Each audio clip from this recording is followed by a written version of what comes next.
기존 임대차 계약 당사자가 아닌 사람이 집주인 모르게 그 집에 거주하고 있다는 사실 자체가 계약 위반의 근거가 되기 때문이에요. 그러니까 집주인의 동의 없이 무단으로 타인에게 방을 빌려준 사실이 적발이 되면 기존 임대차 기간이 많이 남아있다 하더라도 집주인은 계약을 해지하고 나가라고 할 수가 있습니다.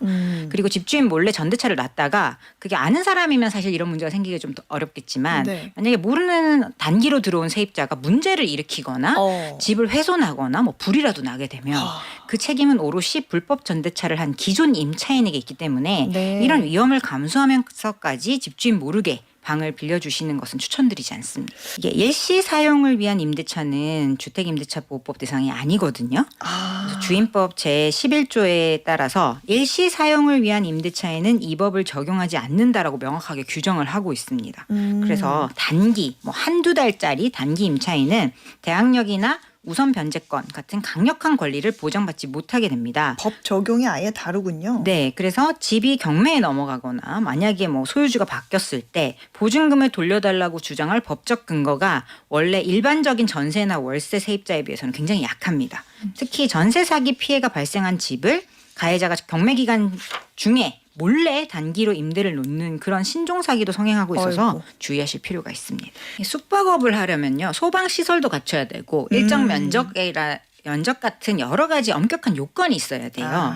그리고 그 요건을 갖춘 다음에 숙박업으로 정식 신고를 하고 영업을 해야 됩니다. 네. 그래서 법원은 계약서의 제목이 임대차 계약서라고 해서 무조건 임대로 보지는 않아요.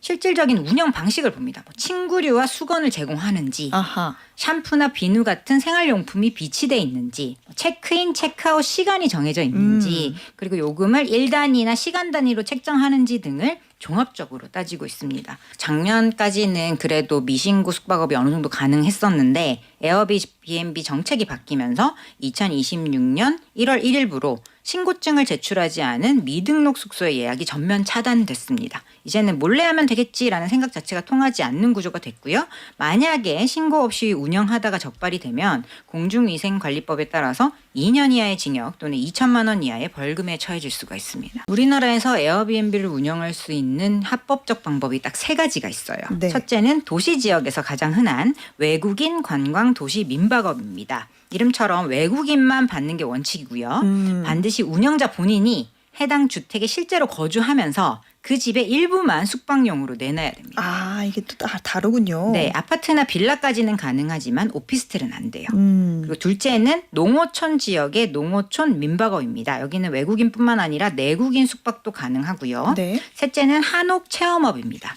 전통 한옥 구조라면 전국 어디서나 내국인 손님을 합법적으로 받을 수가 있는데 이 각각의 구체적인 요건들이 까다롭게 규정이 다 돼 있어요. 그러네요. 그래서 이 세 가지 요건 중 하나라도 충족하지 못하면 무조건 불법이라고 보셔야 됩니다. 법원은 뭐 계속하거나 반복하거나 이런 거와는 무관하게 네. 신고 안 하고 숙박 서비스를 제공하면 그 행위 자체를 처벌 대상으로 보고 있어요. 그게 몇 번 안 돼도. 네, 그래서 공유 숙박 사이트에 방을 올리고 가격을 책정한 행위 자체가 이미 숙박업 영위의 증거로 활용될 수가 있습니다. 실제로 딱 한 번 빌려줬다라고 주장을 했지만 숙박 플랫폼의 예약 리스트나 리뷰가 좀 많이 나와서 처벌받은 사례가 아주 많거든요. 아하. 그래서 특히나 2026년 현재는 AI 단속 시스템이 발달을 해서요.